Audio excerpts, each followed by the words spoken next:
We are live. Hello there. Saturday non-soak. It's a non-soak. Non-soak day. This is just some pregame drinking before we watch the Sox play someone. I have no idea who. No clue either. But this drinking is sponsored by Bader Brau. There's no question. Delicious red velvet today. We got 3 lined up each. Yep. We're going to try and do this in about 30 minutes, so that's 10 minutes per beer and probably about 4 seconds per topic because we have like 20 that we want to go through. So we're going to start this out, and one of the things we're going to do moving forward with this segment is we're going to start just how nice guy Eddie would say, first things fucking last. Let's do a humble brag right now. The humble brag. We're going to start that off. This week's humble brag is related to a John Heyman tweet that came out, I think it was yesterday, about Luis Robert, how now all these scouts are raving over this prospect, and we just want to remind just now, because there'd been a little bit of reticence about all of this. There'd been a lot on the prospect list. Not everyone had been so apt to push him up the list. Everyone was, we don't know about Luis Robert. With the exception of the fellas at Fangraphs. They actually did push him up. So the humble brag is, you heard it here first. The 108ers are the first ones to tell you that Luis Robert should be the number one prospect in the White Sox system, and now everyone else is coming along for the ride. So that's our humble brag for the day. I love it. All right, and so usually we get to the questions at the end, but we do not trust ourselves to stay on time enough, so we're going to start with the questions today. The first one is from Shy Sox Anthony about what is the best, or top 5, I think, but I don't think top 5. Yeah, I don't know if we have a favorite 5 necessarily. Yeah. Well, we'll just each do a top jersey logo. Yes. So, Beeflo, if you go ahead and go first. I'll start. I don't know if it's the best looking. In fact, I know it's not the best looking.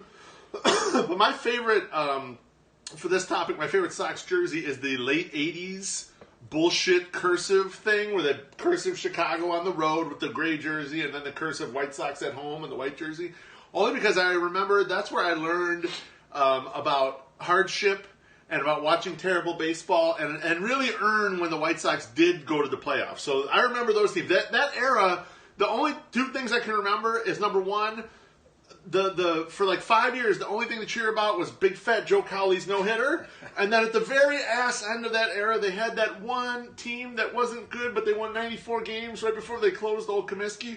So those are like my memories of this is bad, and we can't wait to move on from this. I still want to get a Sosa jersey from that era. That would be terrific. But I've yet to bleach my skin for that one. Or get your cowboy hat. Oh, I have my cowboy hat. You have your cowboy hat? Okay. Yeah.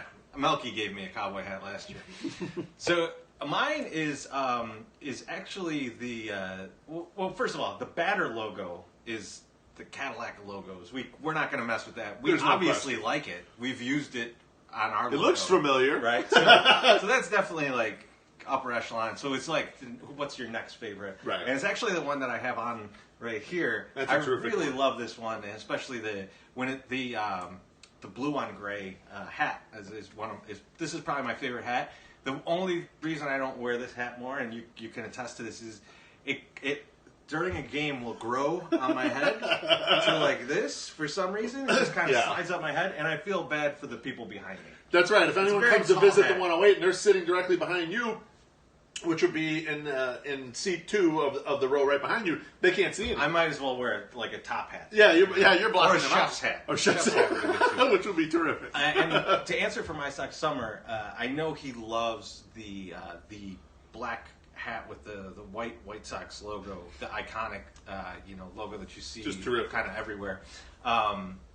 I'll let him talk more about that. I think he's going to write up something about that, which should be a fun read. So he's got a lot of passion about that. Yeah, he does. He in fact he's ranted it to us before. So I think he could easily get 6 million words out of it. We'll try and keep him like 1,500. Yeah, we'll edit that down. Exactly. So the next question from Aloha Mr. Hand: will there be 108 promos this year? There indeed will be 108 promos. We're going to do a prediction show at Bader Brau on March 16th, which is the Friday night of the NCAA tournament. I believe My Sox Summer was supposed to contact them about that. I don't know if he has yet or not. But the 3 of us are still going to be there. We're going to do the prediction show. If you want to come out, have some brews, with us. We're going to be watching basketball, just hanging out. So we're going to do bold predictions. We're not going to do the usual stuff. We're not going to tell you, do we like over, under, win, loss. This is shit that you're not going to get anywhere else. This is going to be our bold prediction. So that's going to be the first promo. We're going to be doing tailgates with Bader Brow. We're going to be doing some other tailgate stuff, too. Correct. So keep us informed of when your tailgates are. Yes. Shout us out on Twitter. Stop by, and we might bring some presents with us that you might enjoy. That's correct. And that gets us to our next question, which is from... I still call them I Have My Druthers. Yes. Because that is still... I still love that quite a bit. And we should be hanging out with him next weekend. We do our NWI thing. He's supposed to be meeting up with us. So nice. That question is, will we show up to Lot G on opening day? We will not. Mainly because every opening day, Beef Loaf throws a party. I do. And we will be at that. Part of it is indoors, so if the weather's shitty, I'll definitely be in there and not in one of the lots. Also, opening day is just a shit show to try and find someone in a parking lot. So we won't be there for that, but per my last comment, definitely let us know the rest of the year when you're having those, because we will show up, and it will be fun. Yeah, and the opening day party, just for this, it's basically friends and family. There are a few people that we know sort of from this that get an invite, but that's not the regular. So don't feel slighted that you're not invited to the 108 opening day party. Limited crew. It's really just friends and family. We're happy to catch up with you guys after it. And the next question, I love this question. It's a great question. This is the type of question we're looking for when we request for questions, basically. So this is from New Sox Order Colin. He says, how do the 108ers deal with being so handsome? So, I mean, I get it. You know, you look at a couple guys like us, we're extremely good looking. There's a lot of jealousy out there. You know, like, it's when you think, you know, like, what do I want to look like? You don't really look at, like, oh, the movie stars or anything. You think, let's think White Sox bloggers. They are the most handsome crew. Yes, and, on earth. Yeah, and, you know, I think once I got married, I decided, you know, let's give other guys a chance. I'm going to start looking less handsome. Sure. So I dye my hair gray, as you could see. For effect. I'm very young looking in general. Yes. But I want to look older to help, you know, other guys that stand near me look better. Exactly. You know, it's not right for your handsomeness to overshadow everybody. Yeah, you want to just blend in with the crowd a little more. You know? That would be unfair to everybody. I don't want to be like that. I mean, it's pretty obvious to me, at least from when we did the big meetup with all the other bloggers. You can throw shade at us, but we're the best looking bloggers. The three of us, we're the best looking White Sox bloggers. I don't see anyone even competing with us. It's not even close. We should have some kind of, you know, like, Pimp of the Year from I'm Gonna Get You, Sucker. Yes. All the White Sox bloggers. We'll do the whole swimsuit thing at the end, and we'll read poetry and shit. It'll be amazing. At a minimum, we'll do Hot or Not. We'll have the women rate us, and I think the 108ers come up at the top of the White Sox bloggers. I know Brooks Boyer watches us religiously, so he does. Get that together, Brooks, and we'll be on there. I'm sure our guys from Second City Sports and Sox Machine and Loop Sports and Sox on 35th will all get in on that. Everyone's going to jump in. We'll all look great. And then, you know, you guys can pick who's the greatest looking. It'll be wonderful. Exactly. The fans can pick it. The fans. The fans are going to pick it. The fans. And Brooks Boyer. If he wants to vote, he can vote. And Rick Hahn. And Rick Hahn. Of course, exactly. All right. Are there any other questions that we want to get to? I don't think so. I think we've covered the questions. My wife had some questions, but they were mostly around, will I be hammered by the time she gets home? And the answer is yes, I think. Yes. But, okay. All right. Well, that started out then. All right. So let's get into a few things. I know, Beefle, if you wanted to ask a question. So, yeah, I wanted to get into a quick topic here. So we had the Jake Burger injury this week, and I put a little post out there about what I thought were the 5 most soul-crushing Chicago injuries. And an Achilles injury, a ruptured Achilles, is a terrible injury from everything I've ever heard from people. So I wanted to ask you first, Terezi, what injury would you be most fearful of having yourself? So,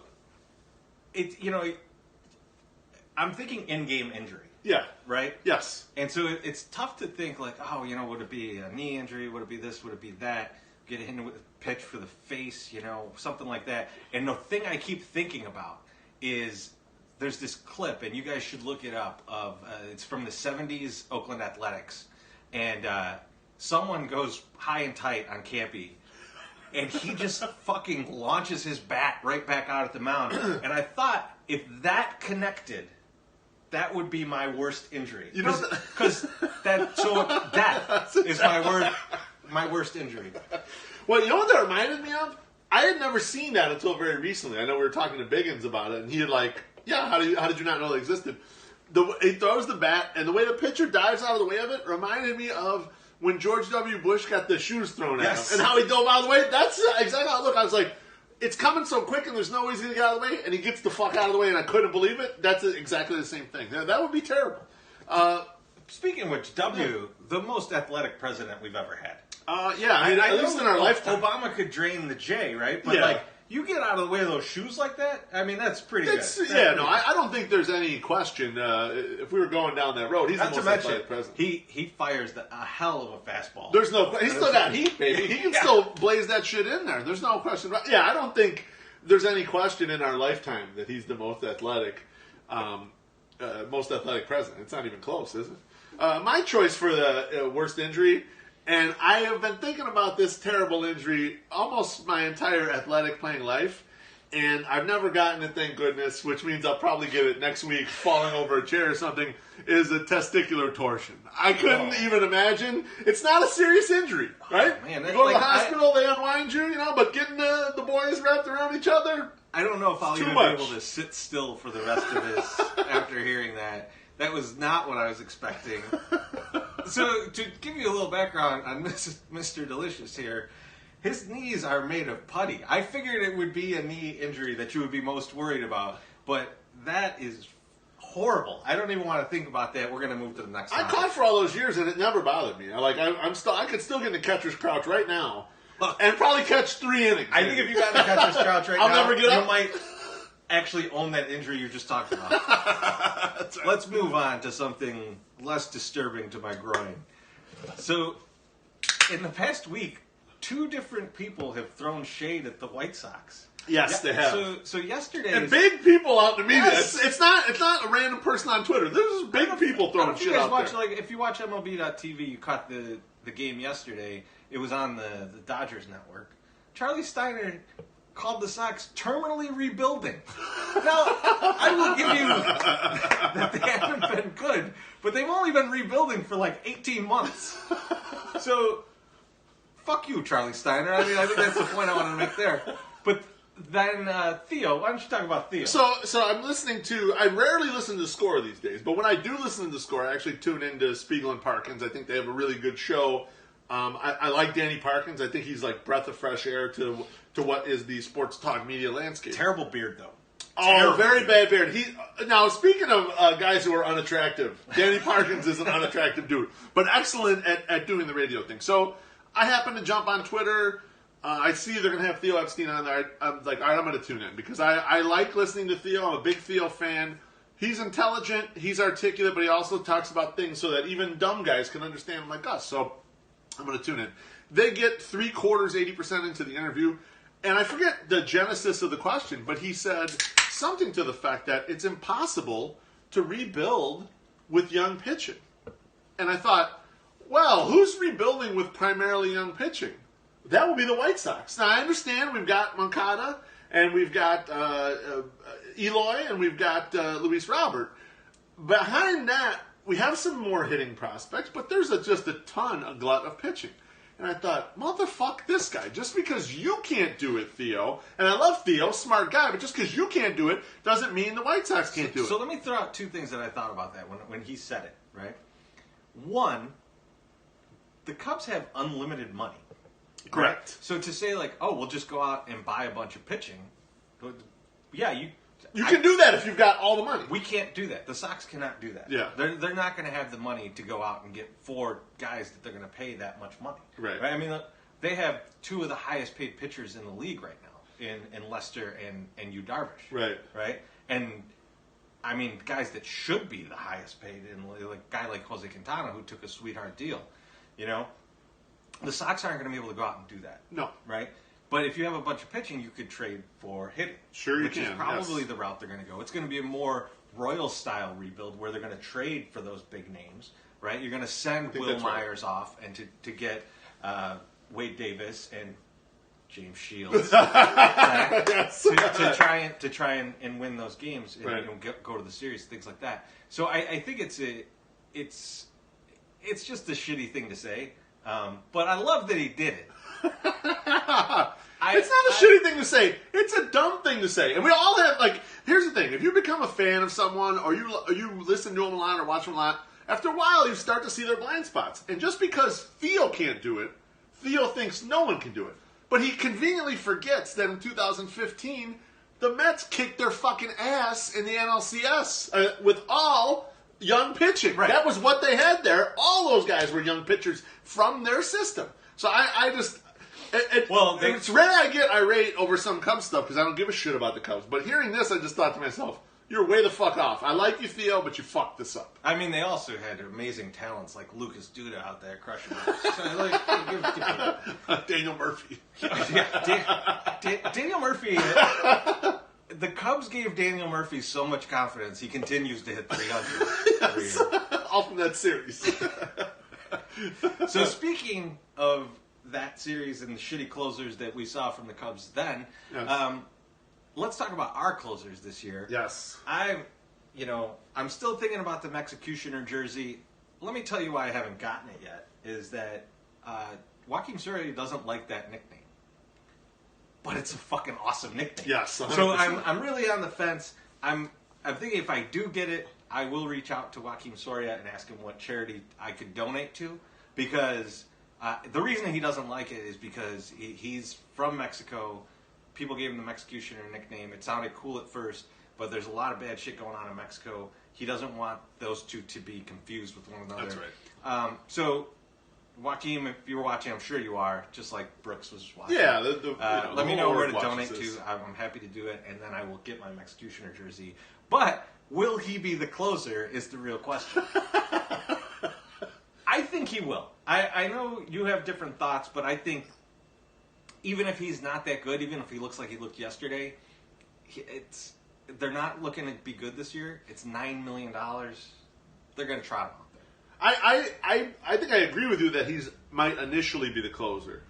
But I don't think he ends up with the most saves on this team. At some point, they're going to give up. Because here's the thing, like, sometimes guys just go off the cliff and it's over. And I know he had a good year last year, but it's just as likely he goes right off the cliff and you don't need him. And I know you want to send the $10 million somewhere in July, or what's left of the $10 million and get it out of here. But we've still got Nate Jones here, who, for sure, if he's healthy, is a better reliever than he is. And Wamanaya held down the role just fine in his limited chance to do the role. And you also have, potentially coming back towards the end of the year, Zach Birdie. Now, I'm with you, Teresi. I know you've been a long proponent. You don't throw him right in that role. Right, and I think the same thing about Nate Jones. I think, if anything, Nate Jones is a product, his injuries are a product of Robin Ventura pitching him every day. There was a season, the season that he got hurt, like I just remember that he pitched more than Chris Beck pitched last year. Yes. And Chris Beck pitched 184 games last year and we didn't go to the playoffs. I don't know how that happened. Yeah. But so, check it on Baseball Reference. It's definitely true. on there. It's true. That's definitely a fact. Yes. So I worry about saying, like, let's throw Nate Jones into that role. Juan Minaya, I like, but why not let Juan Minaya be a really good setup guy? He's got the closer thing under his belt. Now he could be the really good setup guy. If nothing else, those guys fetch players on the market when you're going to trade them. Don't put them under the pressure of being the closer again and having to do that.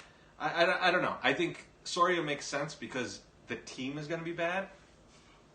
And if someone's going to deal with a bad team and getting shitty save situations and only pitching like every 6 days or something like that, let's let it be Soria. Well, that's why that's why I disagree with you. I'm sorry about the Nate Jones situation. I agree with the part that they got to make sure they don't overuse him. And I don't know if Ricky Ricky seems to have the same thing because he threw Chris Beck out there every fucking day. Yeah, but I think that's a different thing, right? Because Nate Jones was going out there because you were like, we got to win this we game. got to win this game, so I'm going to put Nate in. Right. Chris Beck was going out there, and it was like, I've got a lot of young arms to save, and I don't care about Chris Beck. He's not one of them, right? Well, the easiest way to control the innings would be to put the guy in the closer role.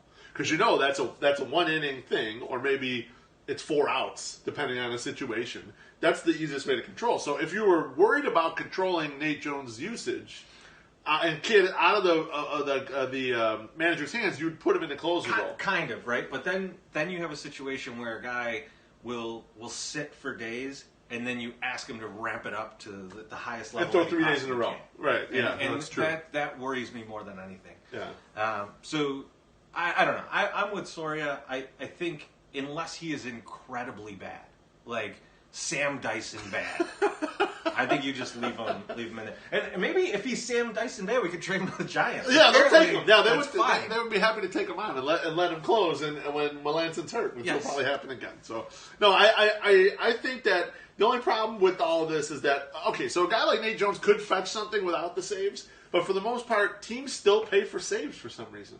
Even in the trade market, they want to see a guy have saves, or they got to have eye-popping stats in their peripheral. So, like, Tommy Kahnle can get something because he has eye-popping stats, or Anthony Swarzak last year, but the only one of those 3 guys going to have that shit is Nate. The other 2 guys are going to need the saves to get the cachet of a trade piece. Well, Manaea's got the saves.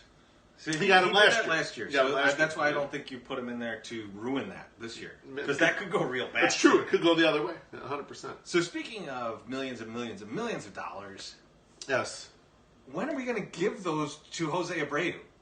That's a great question. I have no clue. He's only signed through next year. Yes. Next year is his 4th arbitration year. Arbitration year, that's correct. But he's making, I think, was it 13 million this year. So it's 17 million next year, I'm going to guess. Something like that, Even right? if he has a shit season. Yeah, assuming he doesn't totally collapse or get hurt or whatever. Right? So can we extend this guy? Like, this guy's part of the team, right? He's 27. Even if you think, hey, he's 27, in Cuban years, he's 32, still give him 5 years. Well, let's look at the market deals that are out there the past couple of years.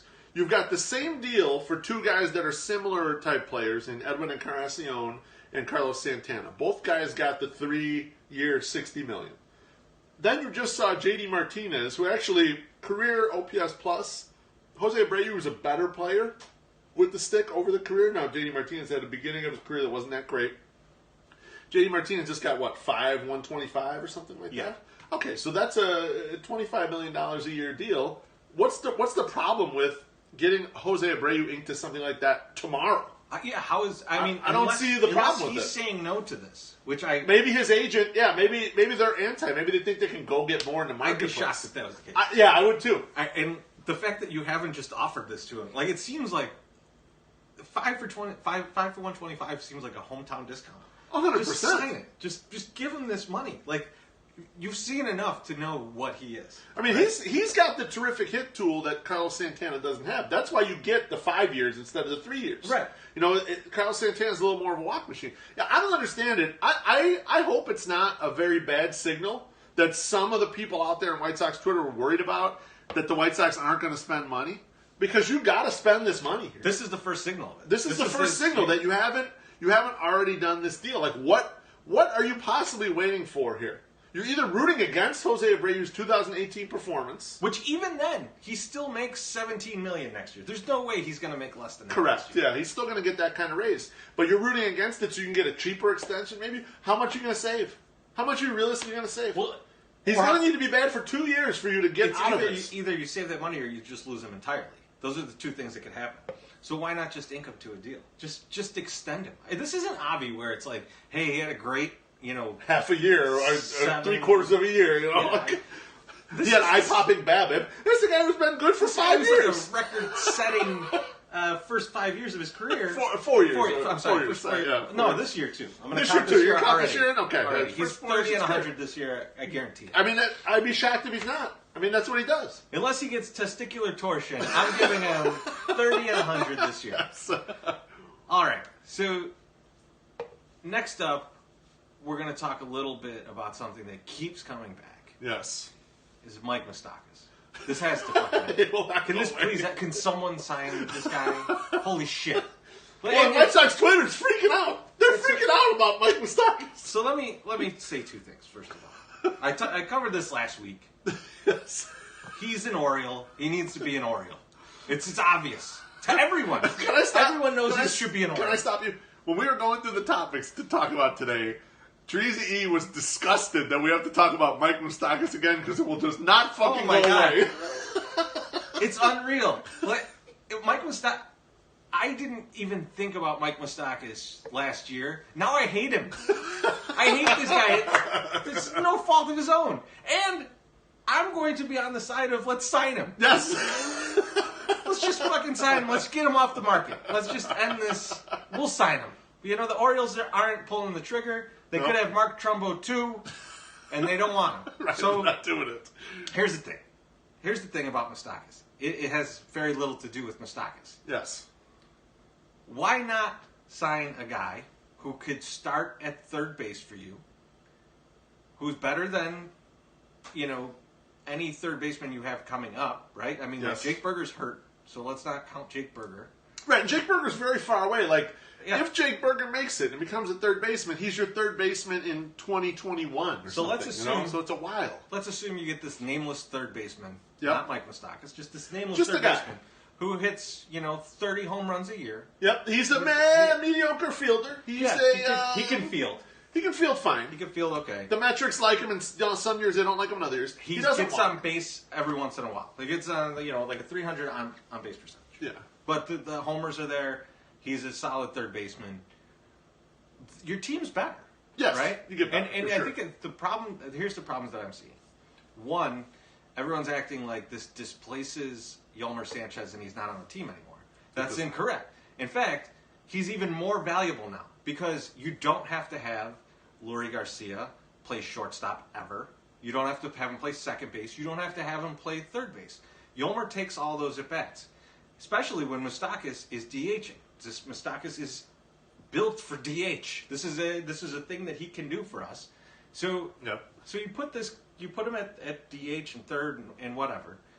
Now the two other things are you get rid of Davidson. You've given up on Davidson. You have to be off of team Yeah. Matt Frosty Davidson. If If you're still on that team, then you can't Then buy you're into this mad, plan. you're mad about what I'm You're saying. you're not going to like what Teresa's telling you right now. But what has Matt Davidson shown you that is better than a guy like Mike Moustakas? Because his Nothing. on-base percentage is worse. Yes. He's a worse fielder, Yes. and he hits less home runs. Yes. All of it. So what is the value of Davidson here? He plays Cheaper. first base? Cheaper. Yeah, That's it. He's cheaper, but the Sox have a $70 million payroll. This isn't hindering you from anything. The cheaper is negligible because you're way below what you're going to spend And on we're payroll. proposing that you're paying, like, I'd say 3 and 48 so that you stay under the $50 million. Sure. Right, so that the Royals don't get a better pick out of this. You take that away from them, even though that's not even that big of a deal. So you give him that, right? And let's say now our payroll is $86 million. You can pay Manny Machado $100 million To a come play year short. to come play shortstop, and you're still under the salary cap. I don't see what that problem is. My favorite people out there are the people that are anti-Moustakas, but also think somehow the White Sox are going to be a wild card team. You need to start filling in real players, some spots. That's, And by moving Yomer to the utility role, you're signifying we're a real team because we have a real utility guy. Right. We have a guy who's good at that spot. Yolmer's that kind of guy. He is. Yolmer wins a championship on some team Yes, in his career. 100%. He's that player. He's the player that if the Sox are bad and the rebuild doesn't go well, he gets traded to a team right at the deadline to be the Jeff Blum or the utility guy that is That always could traded still for. happen this year. It could. That could still happen this year. Yomer can end up on some other team. But then the last thing that I want to talk about is the fact that people are upset about losing the second round pick. Why? Who cares? Why do you care about a second round pick? This is probably one of the least important things you could think about. And the least important thing you could think about is the $500,000 in international bonus pool money that we have to give back if we sign him. We can't spend it anyways. We're in jail for signing Luis Robert. So that's We cannot pass go, and we cannot collect $200. We are in fucking Monopoly jail. so with this. that is a nothing $500,000. So the second round pick, I don't get this, right? Like, so if I told you some team, let's say the Rangers wanted to trade us Joey Gallo to play third base. He's starting third baseman who could crank the ball out of the park by mistake. Yes. And they said, we need Gavin Sheets. Done. I like Gavin Sheets as a good pick. Done. But yeah, how do you not take that trade? So what's wrong with this is a pick like a year and a half away in the second round. Right. What? Why? Why do you care? The thing is, we don't want to go back through and review the last 10 years worth of White Sox second round picks. Oh It my will not God! be pretty. If it's not Alec Hansen, you're gonna throw up. Yes. Yes, 100%. So let's quit it with saying that like Moustakas is going to make the team worse or something. No. Or that he's going to affect us negatively for next year's free agent market. He definitely is not. You could still sign Josh Donaldson, Manny Machado, and have Mike Moustakas. They would all play every day, and no one would be 100%. displaced. Yes. Who's a really good player. Because even then, you just put Tim Anderson in the outfield. Right. There's not a problem here, right? So like. Oh. I don't even think Mike Moustakas is good, but I'm angry that people are mad that we're even considering signing someone for way under market value. It makes me worried about when they are close, because they're going to have to do this. This is what's going to happen. They're going to trade one of these prospects that you love right now, irrationally love. They're going to trade him for some journeyman that's got to fill a spot in the bullpen or somewhere in the field to make the team better. And are you going to get this upset about this shit then? Or are they going to have to spend some money and displace a prospect who's maybe not cutting it so far?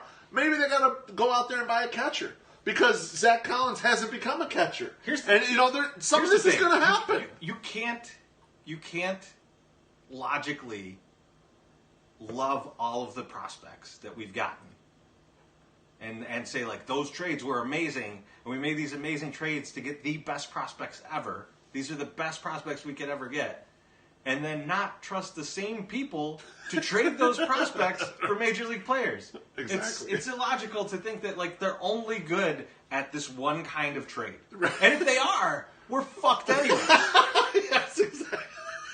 So, speaking of Moose, though, and I'm going to try and wrap it up in the next few minutes. I think the Sox game is starting very shortly, although I have no idea. Right? And we don't know where they're playing. I don't know who they're playing. I don't know what time it is. Yeah. But we're going to try and wrap this up quickly, but now I have a lot of shit to say. Yes. Let's go.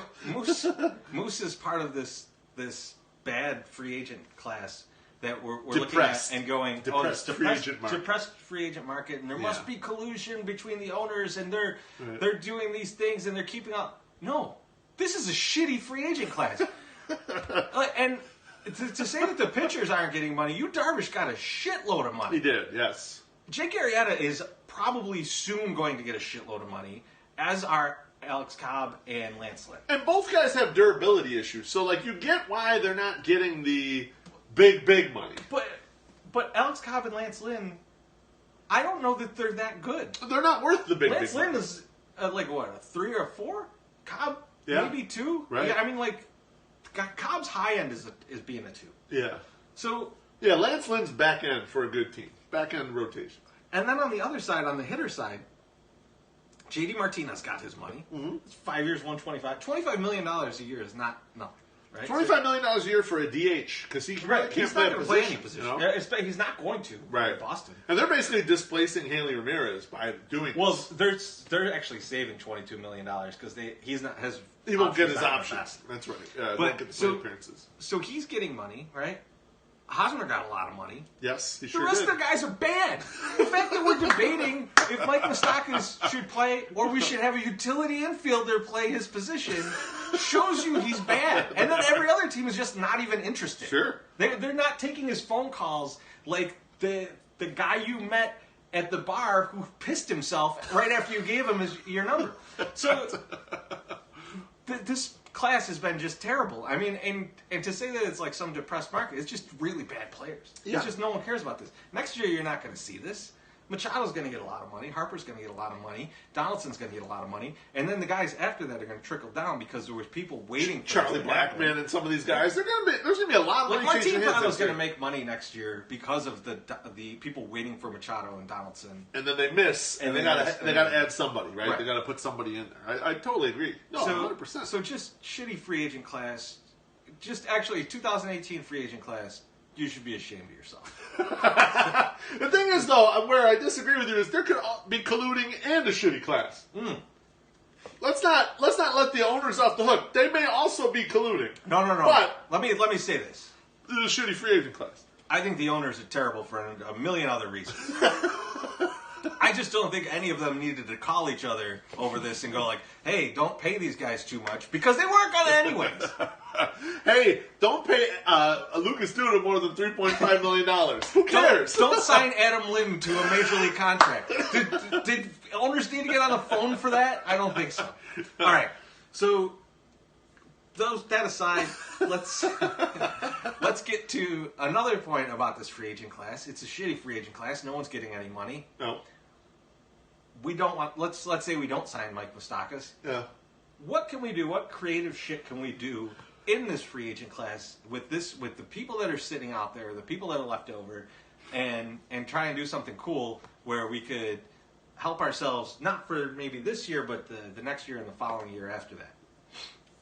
One thought I had, and you can actually, I'm going to give you a thought, and you can beat the shit out of it because it's probably a bad idea. Let's hear it. There's 2 injured relief pitchers out there. Yep. One had back surgery, and one had, I believe, Tommy John. So these are Trevor Rosenthal and Robbie Ross. So Robbie Ross had back surgery, Trevor Rosenthal, Tommy John. Ross should pitch at some point this year, and Rosenthal's out all year. What about signing those guys right now? Eating the year that they probably won't pitch much, and then hoping that year 2 and 3, or maybe just year 2, are a very good year of a back end of the rotation guy. I've got no problem with this, and actually you're seeing a little bit of this in the marketplace. The Cubs actually did this, not with a bullpen guy, but they signed Drew Smyly, who's expected to be out materially this year. They signed him to a 2-year deal so they can get that back year, and they got him very cheap. It's probably a way to get a very cheap arm for next year. And truth be told, the bullpen's in such shambles right now. No one's blocking him, and you're looking to trade whatever you got there. So I think, yeah, this is a very usable idea if you had the type of front office and the type of ownership group that was able to think outside the box and do some of these things. But they're not.